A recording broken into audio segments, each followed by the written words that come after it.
በስመ አብ ወወልድ ወመንፈስ ቅዱስ አሐዱ አምላክ። በስመ አብ ወወልድ ወመንፈስ ቅዱስ አሐዱ አምላክ። በስመ አብ ወወልድ ወመንፈስ ቅዱስ አሐዱ አምላክ አሜን። ይትባረክ እግዚአብሔር አምላከ አበዊነ ለዛ አብጽሐነ እስከዛቲ ሰዓት ቅዱስ ናይ ቅዱሳን አቦታትና አምላክ እግዚአብሔር ብምሕረቱም ቸርነቱን በህይወተ ስጋም በህይወተ ነፍስን ክሳብዛ ሰዓት ዚኣ ሕያዋን ገሩ ስለዘጽንሐና ዝኸበረን ዝተመስገነን ይኹን። ንመንግስቱ ስዕረት ንባህሪኡ ሕልፈት ንህላዊ ጥንቲ ዘይቁጸረሉ ዘለዓለማዊ አምላክ ሰማይ ዝዝፋኑ ምድሪ ዝመርገጽ እግሩ ናይ ሃያላን ሃያል ናይ ልዑላን ልዑል ናይ ፍጡራን ፈጣሪ ንፍጥረታት ብዝናብ አብቂሉ ብፀሓይ አብሲሉ ብማዕረ ዝምግብ ዘለዓለማዊ አምላክ መድኃኒ ዓለም ኢየሱስ ክርስቶስ ናብዛ ብሕብረት ጸሎትና እንዕርገላ ንስሐ ህይወት እንረኽበላ ብንስሐ ህይወት እንሕጸበላ ብስጋው ደሙ እንሕተመላ ብደሙ ዘጥረያ ማህደሩ ዝገበራ ቅድስትን ንጽህትን ዝኾነት ቤተ ክርስቲያኑ ስለዝኣኻኸበና ብድጋሚ ዝኸበረን ዝተመስገነን ይኹን። ከምኡውን ናይ ህይወትና ድሕነት ናይ እምነትና መሰረት አምላክ ዝወለደትና ብድንጋሌ ስጋን ብድንጋሌ ነፍስን ጸኒዓ እትነብር እመቤታችን ቅድስት ድንግል ማርያም ወላዲተ አምላክ ምስጋና ይኹንና። ክብሪ ንዝግብኦ ክብሪ ሃቡ ትእዛዝ አምላክ እሞ እግዚአብሔር ንዘኽበሮም መላእኽትን ነቢያትን ሃዋርያትን ሰማዕታትን ጻድቃንን ስለፈጣን ተራዳእነቶም በብማዕረጎም ምስጋና ይኹኖም። መንፈሳዊ ሰላምታ ይረሳዕኹን ብናይ ጎይታና መድኃኒናን ኢየሱስ ክርስቶስ ፍጹም ሰላም ይብለኩም ኣለኹ። ከመይ መጺኹም ከመይ ኣለኹም ከመይ ሓዲርኩም አሜን። ሽምልእለ ባህሪ እግዚአብሔር አምላክና ናብዛ ዓለት እዚኣ ብድጋሜ ብህይወተ ስጋን ብህይወተ ነፍስን ሕያዋን ገይሩ ስለ ዘብጽሐናን ዘጽንሐናን ዝኸበረን ዝተመስገነን ይኹን። ሕራይ እምበር እግዚአብሔር መንፈስ ቅዱስ ብዝገለጸልና መሰረት ሎማዓንቲ አነ ንስኹምን እንመሃሃሮ ሃይለ ቃል አብዛ ዘላትና እግዚአብሔር መንፈስ ቅዱስ ዝፈቀደልና ንእሽተይ ደቃይቕ ከም ፍቃድ እግዚአብሔር ካፍተን 8 ሰናብቲ ሓንቲ ምኹራብ ተባሂላ ትጽዋዕ ጾም ካብ ንጅምር ጾም ጎይታና መድኃኒናን ኢየሱስ ክርስቶስ አብይ ጾም ጾመ 40 ወይ ከዓኒ ካብ ንጅምር መበል ሳልሰይቲ ሰንበት ዘላ ምኹራብ ተባሂላ እትጽዋዕ ብዛዕባኣ ንእሽተይ ከም ፍቃድ እግዚአብሔር ክንመሃሃር ኢና። መበገሲ ሃይለ ቃል ዝኾነና ኣብ ዮሐንስ ወንጌል ምዕራፍ 2 ካብ ፍቕዲ 12 ዘሎ ሃይለ ቃል እዩ። ክሳብ መጨረሻ ክንብበልኩም እዩ። ድሕርዚ ንሱ ምስ ኣዲኡን ኣሕዋቱን ደቀ መዛሙርቱን ናብ ቅፍርናሆም ወረደ። ኣብኡ እውን ቁሩብ መዓልቲ ተቐመጠ። ፋሲጋ አይሁድ ቀሪቡ ነበረ። ኢየሱስ ድማ ናብ ኢየሩሳሌም ደየበ። ኣብ ቤተ መቅደስ ከዓ ኣብዑርን ኣባጊዕን ረጋቢትን ዝሸጡ መሽረፍቲ ተቐሚጦም ረኸበ። ካብ ገመድ ጭጉራፍ ተቲዑ ከዓ ምስተን ኣባጊዕን ኣብዑርን ንኩሎም ካብ ቤተ መቅደስ ኣውፅኦም። ንገንዘብቶም መሽረፍቲ እውን ፋሕ ኣበሎ፣ ንሰደቆኦም ከዓኒ ገልበጦ። ነቶም ሸየጥቲ ረጋቢት ድማ እዚ ካብዚ ኣልዕልዎ ንቤት ኣቦይ ቤት ሸቐጥ ኣይትግበርዎ በሎም። ደቀ መዛሙርቱ ከዓ ቅንኣት ቤትካ በላዓኒ ዝብል ጽሑፍ ከም ዘሎ ዘከሩ። ሽዑ ኣይሁድ ነዚ ክትገብር ስልጣን ከም ዘለካ እንታይ ትእምርቲ ተርእየና ኢሎም ሓተትዎ። ኢየሱስ ድማ ነዚ ቤተ መቅደስ እዚ ኣፍርስዎ ኣነ ከዓ ብ3 መዓልቲ ኸልዕሎ እየ ኢሉ መለሰሎም። እቶም ኣይሁድ ከዓ እዚ ቤተ መቅደስ እዚ ብ46 ዓመት እዩ ዝተሃንጸ፣ ንስኻ ዶ ብ3 መዓልቲ ኸተልዕሎ ኢኻ በልዎ። ንሱ ግን ኣብ ዛዕባ ቤተ መቅደስ ሰብነቱ እዩ ዝተዛረበ። ስለዚ ከዓ ካብ ምዉታት ምስ ተንስአ ደቀ መዛሙርቱ ነቲ ዝበሎም ዘከሩ። በቲ ጽሑፍም በቲ ኢየሱስ ዝበሎ ቃልን ድማ ኣመኑ። ነቲ ኢየሱስ በዓል ፋሲጋ ኣብ ኢየሩሳሌም ከሎ ዝገበሮ ተኣምራት ምስ ረኣዩ ብዙሓት ሰባት ብኡ ኣመኑ። ኢየሱስ ግና ንኩሎም ይፈልጦም ነበረ እሞ ኣይኣመኖምን። ነቲ ኣብ ሰብ ዘሎ ባዕሉ ይፈልጥ ስለ ዝነበረ ከዓኒ ሓደ እኳ ብናይ ሰብ ክምስክረሉ ኣየድልዮን ነበረ። ስለ ቃሉ ዝኸበረን ዝተመስገነን ይኹን። أبزي مسرتاو زغنا هاي لقال ويكاني مبقى سارستو خوننا حيزي زلخو انتا يزبل كم تقول لجزء قدس بيت كريستياننا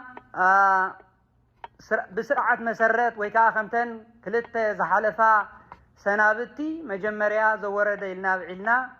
بدحري خاني قدس تلنا صوعنا نيرنا زورد خمبل كلنا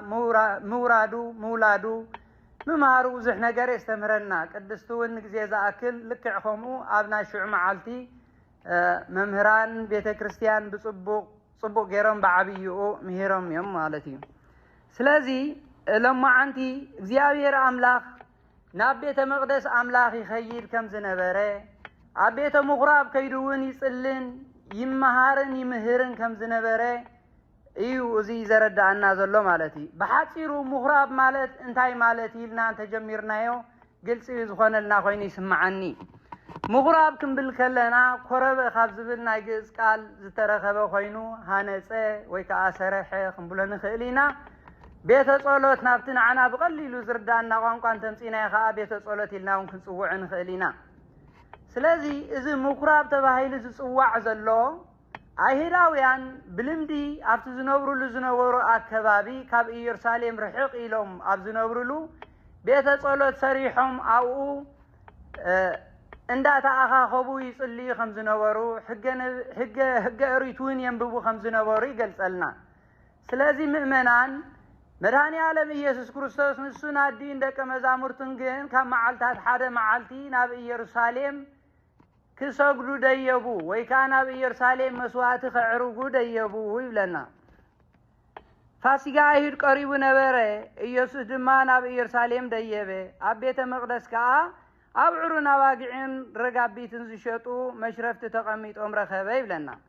فاسقا ايهد قريبو نبره سلازي تزعبه فاسقا ويكا تعبي بعل زبلون الساتم قريبو سلاز نبره ኢየሱስ ካልክ عهم كلهم ناب ኢየሩሳሌም ደይቡ ነበር አፍቲ በ46 ቤተ መቅደስ አምላክ ዝተሃንጸ ቤተ ጸሎት አዚዮም ብዙሓት ሸየትን ለወጥን ክልተ ነገር ሓዙ ሸየትን ለወጥን ዝሸጡን ዝልውጡን ወኔሮም እዮም ወርቂ በገንዘቡ ከአብ ብሩሩ ዝለዋውጡ ብዙሓት ኔሮም ማለት እዩ ስለዚ ጌታ መድኃኔ ዓለም ኢየሱስ ክርስቶስ ማእምረ ልብ ሁሉ ዝፈልጥ አምላክ እንታይ ይገብሩለው ቅድሚያው ምብጽሕ እኳ ዝፈልጥ እንተነበረ ነገር ግን እቲ ናይ ሰብ ተግባር ክግለጽ ስለዘለዎ በእውነት ንሱ ናብቲ ቤተ መቅደስ አምላክ መስአተወ ነተማኡ ዝነበሩ እስኻትኩም እዚ ነዚ ቤት አቦይ ወይ ካኒ ነዚ ቤት ጸሎት እዚ ስለምንታይ አኹም ከምዚ ዝገበርኩሞ ብምባል ነተማኡ ዝሸጡን ዝልውጡን ዝነበሩ ገሊኦም አብዑር አምጽዮም ብረጋቢት ገሊኦም ካረጋቢት ገሊኦም አባግዕ በወርቅን በብሩርን ዝለዋወጡ ዝነበሩ ሰባት ንኹላቶም ጭጉራፍ አምጽዩ ተትዑ ካብቲ ቤተ መቅደስ አምላክ ከባረሮም ከለ ኢና ንርኢ ማለት እዩ ስለዚህ በእውነት ቤተ መቅደስ አምላክ መጸለይ ዳንበር ምስ እግዚአብሔር ተራኸበሉ ዳንበር መሸቀጥን መለወጥን ከምዘይኮነ ይዝምህረና ኣብዝይ በእውነት ምእመናን ኣብዚ ልብ ክንብሎ ዘለና مغراب كنبلن كلنا ولا قواتي خاب بيت مقدس أملاك أيهداويان رحقي لهم سصلي لزنبارو بوتا انت خانه هقاريتهم زنببولو نبارو انت اره اتا عمد حدا قزيه ويكاني عبي بعال ابزخبرو لنا بيرساليم ابزو ديبو لزنبارو جن عزي بعبي يندمق بزبالة سنسرعة فاسيقوهم ويكاني بعالهم يخبرو خمسو نبارو إذنقرنا ስለዚህ ክርስቶስ መድኃኔ ዓለም ለተሰባት ንሱን ኮን ኩሉ አሕዛብና ምስለየበ እቶም ኣብኡ ዝጸንሑ ሰባት ግን ካብቲ ክገብርዎ ዝግብኦም ካብቲ ክሰርሕዎ ዝግብኦም አልጊሶም ፍጹም ካብኡ ርሒቆም ክሸጡን ክልውጡን ረኸቦም ምእመናን ልብ በሉ ቤተ መቅደስ አምላክ እግዚአብሔር አምላክ በብዙሕ ኣብ ገጽ መጽሐፍ ቅዱስ ወይ ከዓ ኣብ ኦሪት ይኹን ኣብ ሓድሽ ኪዳን መድኃኔ ዓለም ኢየሱስ ክርስቶስ ቤትየ ወይ ከዓ ቤታዊየ እንዳበለን ቤተ መቅደስ አምላክ ክጽዋዕ ከለ ኢና ንርኢ ስለዚ እዛ ቤተ መቅደስ አምላክ እዚኣ ወይ ከዓ እታ ናቱ ናይ ባዕሉ ብደሙ ዘጥራያ ምሕደሪ ዝገበራ ቤተ ክርስቲያን አምላክ ንሱ ዝስዋላ ጽድቅ እንረኽበላ ብንስሐ ሕይወት እንሕጸበላ ዳንበር መሽረፍትን ለወጥትን ሸየጥትን ዝለዋወጡላ ቤት ኣይኮነትን أبكالي أقاطامي أكالي بوتا كوي رخبهم نيريو نجر جن انت خونا نزم سبات اليوم أفتو بوتا ووي كاني أفتو رخبهم بوتا كمتي أفتو بيت مقدس أملاخ كجورو صنعوهم ونسخاني شجرا فامسين كلهم مستحجم وزنور زنبرلون زناقدلون زنورو ندق زباررهم اتساتهم زتقوملو زنور طوالون زجمات اللهم كومو أي جبر اللومن أفتخر كبو زي جبوهم كسرحوا زي جبا نجر كسرح زرزر خوبو ميزيز جبرهم مالتيهم سلازي وجنات مؤمنان نعين نعهم من لومي أفزع بيت مقدس أملاخ زيا بحقي بونت كمتي بيت مقدس أملاخ كم مخانا متنا وشتا متينا ناي بيت مقدس أملاخ سرح دينا نسرح زلنا ناي صدق سرح دينا ناي تروفات سرح دينا نسرح زلنا ويس ناي نقدر سرح نسرح لنا ويكأنا شغل سرحنا نسرح زلنا بونت وجنات لومي زيابير يمسكن ببز خدنايو زيابير نمسكن اللبوتا سلزر خبنا نبيت مقدس أملاخ لك خفتنا الشعوزنا ورسبات بزيف الله تحساسبا أن تموت سبات بزحاتينا كان معالتات حدا معالت جن جزيين وحنبر إتانا أيهر زقات أمتهم شقراف أمتقات منا جن كنسوحتا يبلنان مؤمنان سلازي بونت مؤمنان بيت كريستيان أملاخ ناي نصيبوتا ناي قدسنا بوتا سقاو دومو سقو زقرة سلا دومو زرفتة سلا دا أنبر ناشقتن ملاوتن ويكا خالي نقر نقد الله نربح الله سقاو ربحا نربح الله يكونتن بونت إذا جغراف زيا لو من عين نعخو من ياتدل نيرا برقص عبز بيت مقدس أملاخ زي كنده إنا نصحان نكون عنهم كوينا بهاوير فنوت ويكاني بهاوير من قبل نابيت مقدس أملاخ سغيلنا اقرنا بزمرحنا دينا نمتس زلنا سويكا لك لبنا نسهنا أمرنا عدالينا مسكزي أبير كنراخب مخاننا فليتنا إنا نمتس زلنا زي لبيلنا خنفلتا يقبعنا مزمور سسان شموندن فقدي تشعت انتايبل اسمكنا تبيتك بلعني تيرتم لألي تيرك ورك لعليه وقصع كوا بصوم لنفسيه وكونن سئلته هيلا سلازي بونت نبي داوود تقدم أبيلو قناعت بيتك بلعني قناعت بيتك عزيو بفقرو عند النيبل بيتك زيابير أملاخ كم تنوي نبي داوود زقلصو بقنعنا بنصهنا نزوتو عزي مفرحي مدنقصن بفرحاتن برعادن تسجدلو دانبر بدفرت عديخا نايسقاد الله كاتفصمو الله يكونن سلازي فقر بيت كريستيان أملاخ فقري بيت مقدس أملاخ نخلاتنا كمتن نبي داويت منفساو قن ازولعوهم وخبل عنا يقبا منفساو حالية منفساوي ريراهن كهلونا يقبا على بلزا خابزي وصائي اندحر داخالي اسقاو حساب حزنا نمص اهالينا جن اشغار زخون اللخنتات فطري مالتيو وغناتي سلازي بونت مغراب كنبل كلنا اذا سنبت زيا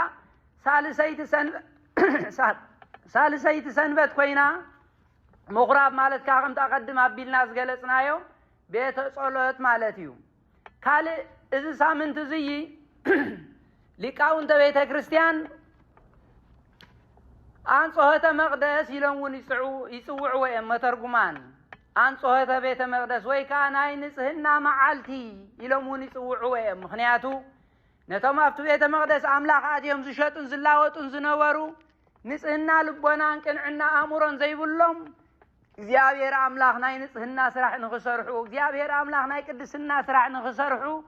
عزي بزقرم نجر كافت بيت مقدس أملاك عبارير خمسة وصومو بنسحا خمس حصابو ملكتاو بزخنا حيلو بونت كبيت مقدس أملاك عباريرو دحرجن بنسحا هيوت كم زملسو خمس جبرام يزرعنا مالتي سلازي عن صهت بيت مقدس ويكان ينسنا معلت خنبل كلنا بونت نايسقا نجر نسرح حلو زي كونه منفساو نجر نسلاسللو ناب እግዚአብሔር نقربلو مس እግዚአብሔር فيت نفيت قريبنا نسحا بنسحا هيوت نحصولو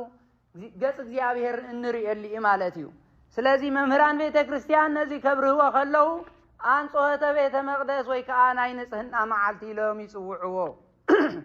ለዚህ ወገናት ሁሉ ጊዜ ናብ ቤተ ክርስቲያን አምላክ ገስጊስና ክንመጽእ ከለና ገና ቤትና ከለና ዳኒ መንፈሳዊ ሐሳብ ሐሲብና ክንመጽእ ኃጢአትና እግዚአብሔር ክሰርየልና ኃጢአትና እግዚአብሔር ክገድፈልና አቅድም እግዚአብሔር ቆይምና ነታት መጽ ሰማያዊት መንግስቱ ወረስትን ክንከውን በተስፋ እንጽበ ሰባት ኮይና ዳ ድሉዋት ኮይና ክንነብር ይግባአና እንበር ብልምድና ቤተ መቅደስ አምላክ መጽና ፍረዘ ይብልና ኮይና ክንተርፍ አይግባአናኒው በእውነት እግዚአብሔር አምላክ አው ሹዕና ሹዕ መዓልቲ ጥራይ ኮነን በብ መዓልቱ አቤተ መቅደስ አምላክ አቤተ ምኹራብ እንዳኸደ ይምህር ነሪዩ ልክዕ መጽሐፍቲ መዓልተ ይምህር በምኹራብ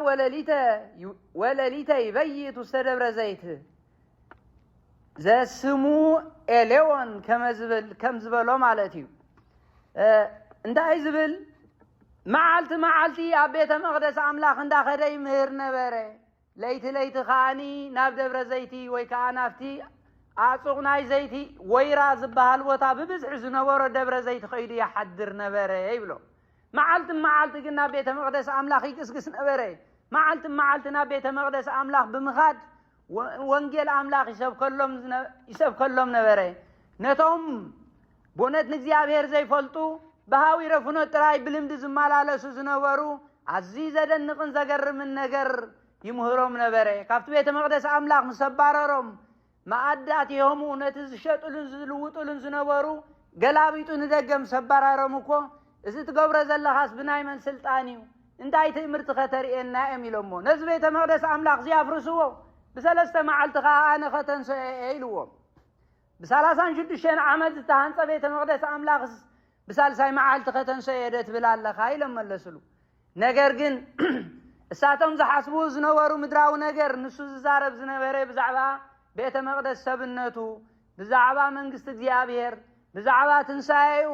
ንሕናውን ምስኡ ድሓር ሓቢርና ትንሳኤ ህይወት ክንረክብ ምዃንና ዳእምበር ብዛዕባ እሳቶም ዝብልዎ ዝነበሩ ምድራዊ ሓሳብ ቤተ መቅደስ አምላክ ኣይኮነን ይዛረብ ነይሩ ብድሕሪ እዚ ነገር እዚ መድኃኔ ዓለም ኢየሱስ ክርስቶስ ለቲ ስባት ኣብ ቀራንዮ መስቀል ተሰቂሉ ስጉኡ ቆሪሱ ደሙ ፍሲሱ ብዘድሓነና መዓልቲ ደቀ መዛሙርቲ ሐዋርያት ተዘከርዎ ነቲ ቃል ብሳልሳይ መዓልቲ ካብ መቃብር ዝተንሳኣሉ ደቀ መዛሙርቱ ነቲ ቃል ትዝ በሎም ብዛዕባ ቤተ መቅደስ ሰብነቱ ይዛረብ ከም ዝነበረ ስለዚ ቅዱስ ጳውሎስ እውን ቀዳማይ ቆሮንቶስ ምዕራፍ 3 ካብ ፍቅዲ 16 እስኻትኩምስ ቤተ መቅደስ አምላክ ደይኮንኩምን ቤተ መቅደስ አምላክ ምዃንኩም ደይትፈልጡን ይብል አነ ንስኹምን ምእመናን ቤተ መቅደስ አምላክ ኢና ሰብነታ በታ ሓንሳብና ሐዋርን መድኃኔ ዓለም ኢየሱስ ክርስቶስ ኣብ መልዕልተ መስቀል ተሰቂሉ ዝቆረሰልና ስጉኡን ዘፍሰሰልና ደሙን ቤተ መቅደሱ ጌርና እዩ ስለዚ ፍጥረት አምላክ ናይቲ ልዑል አምላክ ባሮት ክሳብ ዝኾንና ቤተ መቅደስ አምላክ ኢና መቅደስ ዝብል ነገር ግን ብሰለስተ ይትርጎም ሓደ ህንፃ ቤተ ክርስቲያን ክኸውን እንከሎ ካልኣይ ከዓ ሰብነትና ንሕና ብ40 ብ80 ውልድነት ዝረኸብና ምእመናን ቤተ መቅደስ አምላክ ተባሂልና ንስመ እቲ ሳልሳይ ከዓ ማሕበረ ምእመናን ኢሉ ይፅውዖም ማሕበረ ምእመናን እውን ብህብረት ኩላትና ቤተ መቅደስ አምላክ ኢና ካብዚ ሓሊፉ አድባራት ቅዱሳት ቦታታት እውን ኣለው ነዚኣቶም እውን ቅዱሳት መኻናት ክሳብ ዝኾኑ ቅዱሳት ቦታታት ክሳብ ዝኾኑ ቤተ መቅደስ ኢሉ ይፅውዖም እዩ ኣብኡ ገዳማት ክኾኑ ይኽእሉ ቤተ ክርስቲያን አድባራት ኣብ ዝተሰርሕሉ ደብሪ ዘሰመሮ እግዚአብሔር ይሃድር ውስጤቱ ከም ዝብል ኣብቲ እግዚአብሔር ዝሰመሮ ደብሪ እግዚአብሔር ኣብ ውሽጢ ይሓድር ኣብቲ እግዚአብሔር ዝሰመሮ ደብሪ እግዚአብሔር ኣብ ውሽጢ ይሓድር ከም ዝብል ማለት እዩ ስለዚ ብእውነት ኣነ ንስኹምን ቤተ መቅደስ አምላክ ክሳብ ዝኾንና ሰብነትና ብእውነት ከነንጽህን ክንቅድስን ይግባአና ልክዕ ከምቲ ነቶም ሸየጥትን ለወጥትን ኣብ ቤተ መቅደስ አምላክ ዝነበሩ እሞ ጭጉራፍ አምጽኡ ንኹሎም ካብቲ ቤተ መቅደስ አምላክ ዘባረሮም ሓጢያትና በሓለንጊ ጭጉራፍ በዚ ሕጂ ሳምንት በዝካ በዚ ወቅት በዚ ሓጢያትና ብኡገርና ክንገርፎ ይግባአና ሓጢያትና ከነንጽሆ ይግባአና ፈጺምና ክንነጽህ ይግባአና ምእመናን ስለዚ ምኹራብ ማለት ትርጓሜ ቀጥተኛ ትርጓሜኡ ቤት ጸሎት ማለት ወይ ከዓኒ ቤተ መቅደስ እውን ክንብሎ ንኽእል ኢና ምክንያቱ እታ ኣብ ኦሪት ዝነበረት ቤተ መቅደስ ንጽህና አንጾሆተ መቅደስ ከም ዝበልናዮ ንሳ ነጽያ ነዛ ናይ ሓድሽ ኪዳን ቤተ መቅደስ አምላክ አረኪባትና እዚ ማለት ከምቲ ኦሪት ንወንጌል አዲያ ዝኾነት እታ ናይ ኦሪት ምሁራብ ከዓ ነዛ ናይ ሕጂ ቤተ ክርስቲያን አዲያ ስለዚህ ምእመናን በዚህ ሳምንት በዚህ ንሕና ነዚ ተቀደሰ ሰብነትና ከነርኩስ አይግባአናን ቤተ መቅደስ አምላክ ክሳብ ዝኾና ብስጋ ወደሙ ተሓቲምና ብንሳህ ህይወት ተሓፂብና ብስጋ ወደሙ ተሓቲምና ንመንግስቱ ድልዋቲና ክንከውን ዝግባአና ምእመናን ስለዚህ ቤተ መቅደስ ንዝብል ወይ ከዓኒ ብዛዕባ ኣማፃ ቤተ መቅደስ ንድሕር ዳሪእና ግን መጀመርያ እግዚአብሔር አምላክ ናአቦና አዳም ምስፈጠሮ ኤልዳ ትበሃል መሬት ምስፈጠሮ ድሕሪ 40 መዓልቲ ናብ ገነት ኣብዘእተወሉ ልክዕ ከም ቤተ መቅደስ አርአያ ገይሩ እግዚአብሔር አምላክ ኣብ ገነት ከመይ ገይሩ ከምፅሎ ኩሉ ስርዓት አርአዮ ኣብኡ ኮይኑ ከዓ ን7 ዓመት ዝኣክል ነታ ዝነበረ ገነት ወይ ከዓ ቦታ ከም ቤተ መቅደስ አምላክ እናተጠቀመ ይፅሊ ነበረ ካብ መዓልታት ሓደ መዓልቲ ጸላ ሰናይ ናብ አዳም እንዳጸለየ ከሎ ታ ቤተ መቅደስ ዝሓስባ ገነት ኣብኣ ኮይኑ እንዳጸለየ ከሎ ጸላ ሰናያት ናብ አዳም ከደሞ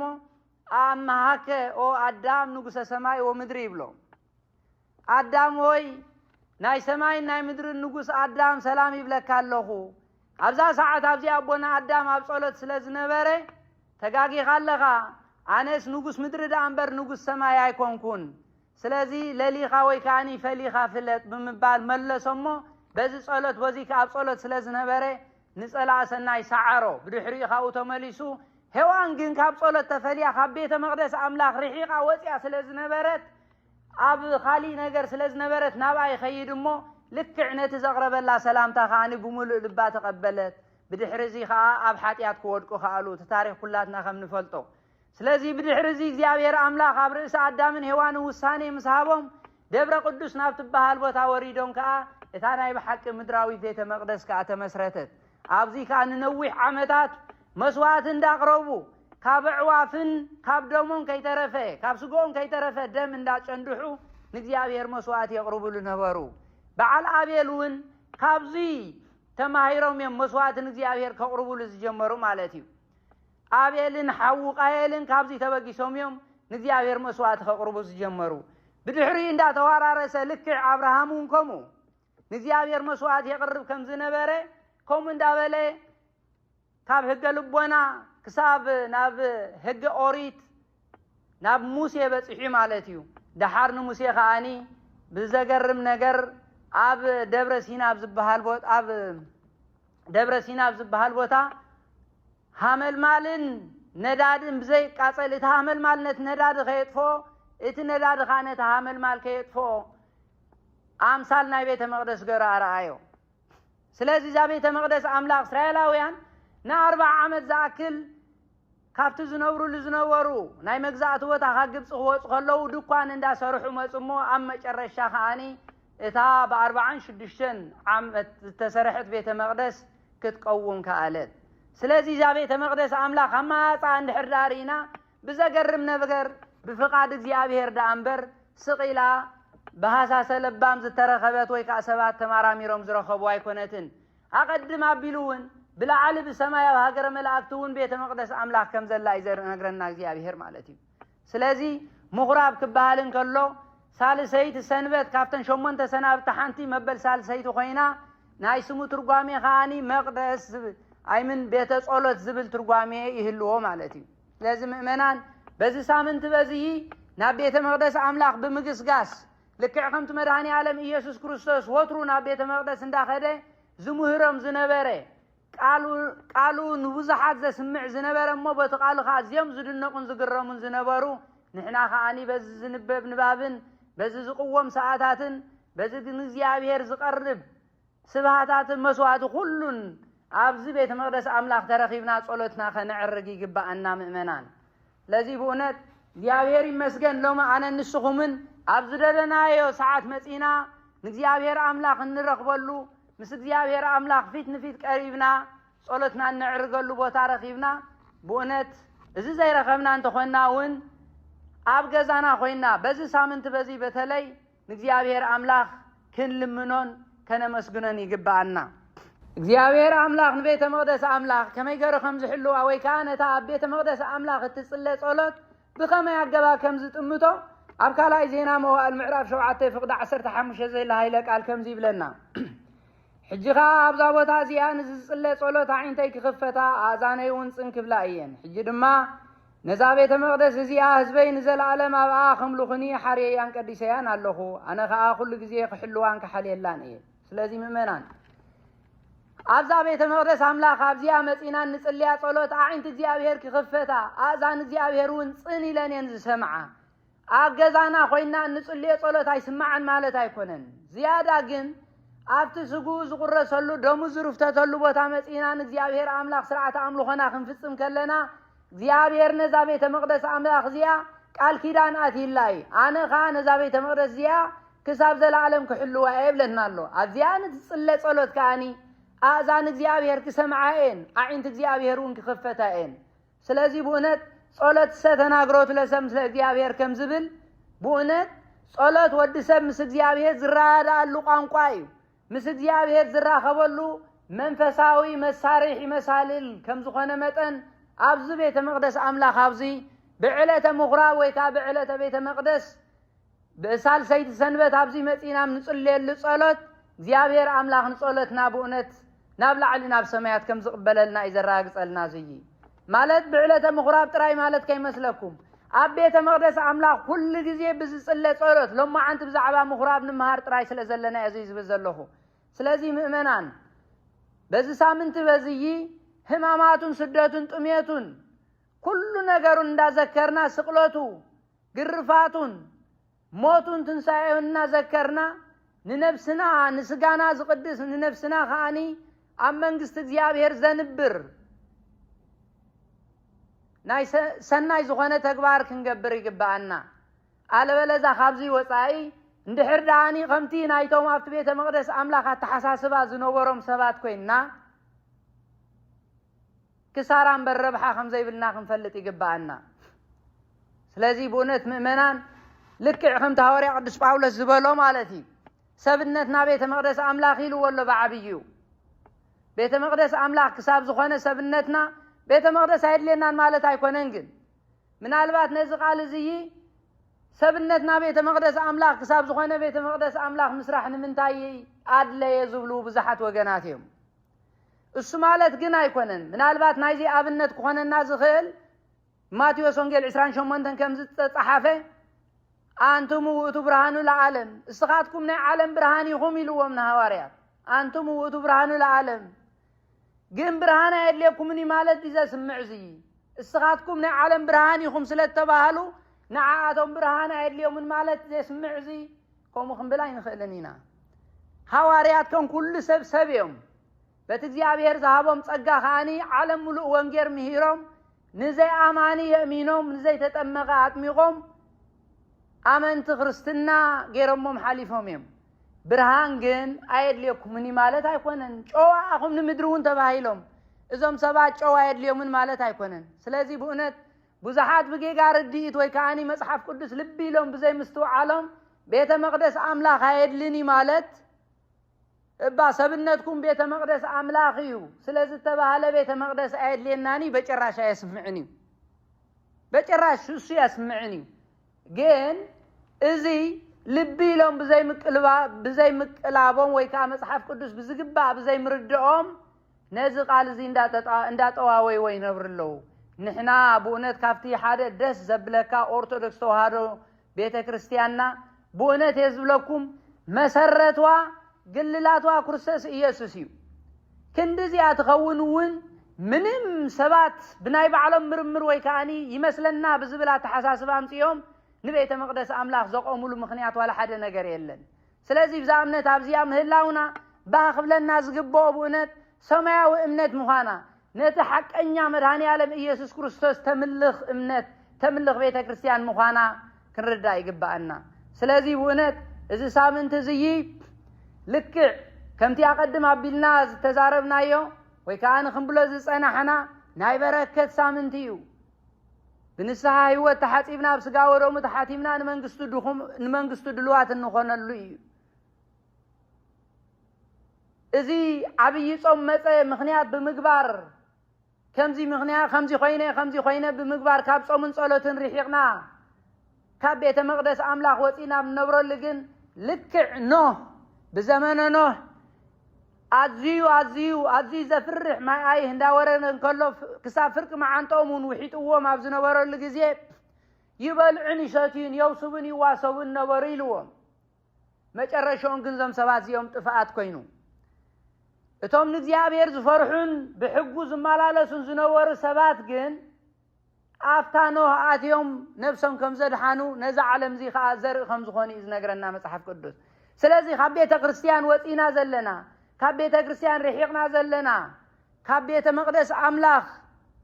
أزينا محريقنا زلنا سبات جن لكع خمتو بزمننا زخنة خافتا مركب وطيهم ويكاني أوطا زنوبر سبات لكع هموم وطينا نايموت ميتنا خمزلنا خمفلت إقباءنا سلازي إذا بيت كريستيان أملاخ زيا بمركبنا خصابة تمثل أبزاوشت بيت كريستيان أملاخ زيا تعاقبنا نابد زياوير أملاخ صولتنا اندعرقنا نعو اندالمنا كل جزيه خنبر يقبأنا مؤمنان سلازي بؤنت مغراب مالت كافتن شمون تسنابتي حانتي مبل سالسيتي خم جمريا مبل سالسيتو خينا نايسمو ترقوامي خاء بيت صولت مالتي سلازي بؤنت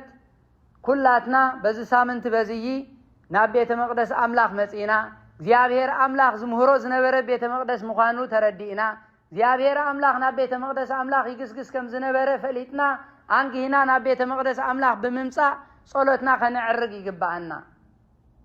انت زي كوينو بعلة سنبت مخا بزي وقت بزي سامنت بزي كل قزي كويوتنا ملوخهم انتو خاني نزيابير أملاخ زي ذكرنا له نزيابير أملاخ زي حسبنا له زخفلنا وعلتا زي مسكرنا له معاس قزينا مؤمنا ناب زيابير كنملس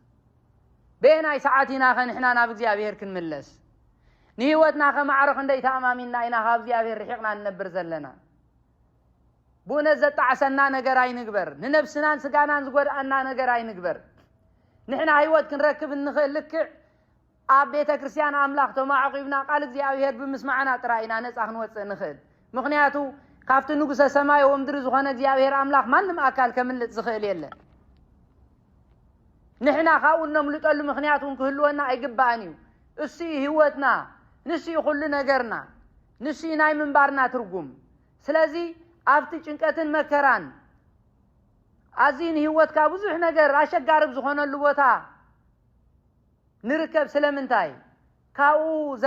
زلالماوي نحلنا ناي أمرن عرفت بزهب بيت كريستيان أملاخ بقالو تسانانينا أبز بيت مقدس أملاخ زي مسئينا موسو تزاراريبنا شقرنا نزيابير نقيرنا نقدسان مبيتاچن قدست ድንግል ማርያም ጻድቃን ሰማዕታትን ለሚና ጸሎትና ይዕርጉላ ምስ እግዚአብሔር አታዓርቁና ኢልና ናብ እግዚአብሔር እንምለሰሉ ሰዓት ጽባህ አይኮነን ሎማዓንቲያ ስለዚህ በዚህ ሰዓት በዚህ በንስሐ ህይወት ተሐጺብና በእውነት ንስሐ አቲና በስጋው ደግሞ ተሐቲምና ናብ እግዚአብሔር አምላክ ንቀርበሉ ሰዓት ሎማዓንቲ ዳንበር ጽባህ አይኮነን ስለዚህ በእውነት ምእመናን يركب اللي بزبل التحساسبة هوتنا خنعشي قبعنا بيت كريستيان أملاخ كل جزية بيه بب معالتو أبزي نكريستوس إيسوس ندا سووا تياتنبر كله أمانة ومقبي أمانة ومستندد لوتلنا يتنبر كل جزية نزي أمانة ومبلعن أمانة ومستنقم بزقبع نحنا مسئينا نحرق نتكمل تزيك إلنا زلعلما هوت نور سلو صبقا قات عامر رخيبنا مس እግዚአብሔር ቅድም እግዚአብሔር ቀሪብና በእውነት በዚህ አይነት አካይዳ እንደሕራን ቅድም እግዚአብሔር ክንቀውም ተዘይክልና ምናልባት ህይወትና ወይካ ናብራና ብላሽ ከኸውን ይኽእልሞ ምእመናን ስለዚህ በእውነት ኩሉ ጊዜ ናብ ቤተ ክርስቲያን ብምግስጋስ ጸሎትና ቅድም እግዚአብሔር ምእንቲ ከዓርገልና ብንጽህናን ብቅንዕናን መጺና ነቲ ኩሉ ዝኽእል نت كله هيبو زي كل ويكام سهابة زي قول لأملاخ نعوه بمسجان عبيت مقدس أملاخ كنتجه يقبلنا ونت نزنبرنا جزية باريخن قديسن سلا ذهبنا سلا قالوا زخبرن زت مسجنا يخون وسبات لجزية بهر